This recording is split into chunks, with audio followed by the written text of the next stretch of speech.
अनिल देशमुखांना अहवालामध्ये clean chit नाही। ABP माझाच्या exclusive मुलाखतीमध्ये न्यायमूर्ती चांदीवाल यांचा गौप्यस्फोट। आयोगाच्या समोर पुरावे येऊ दिले नाहीत, चांदीवाल यांचा दावा।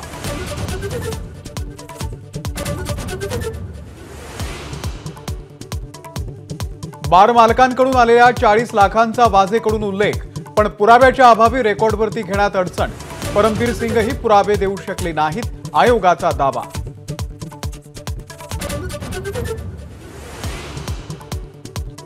अहवालामधल्या बाबी कोणत्याही सरकारला पचनी पडणाऱ्या नाहीत, आयोगाचं निरीक्षण। काही अधिकाऱ्यांवरती कारवाईची शिफारस केल्याचा न्यायमूर्ती चांदीवाल यांचा दावा।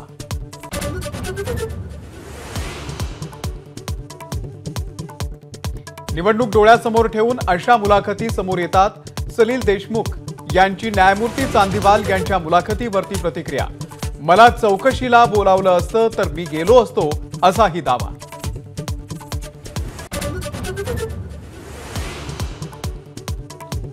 दुसऱ्याच्या खात्यामध्ये हस्तक्षेप करत नव्हतो, अजित पवार यांची चांदीवालांच्या मुख्य मुलाखतीवरती प्रतिक्रिया। तर रोहित पवार म्हणतात, क्लीन चिटचा अधिकार आयोगाला नाही तर कोर्टाला।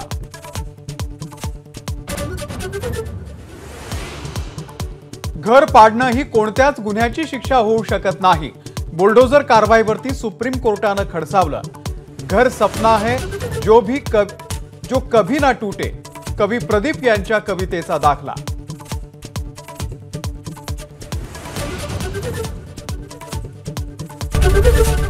एबीपी माझा, उघडा डोळे बघा नीट।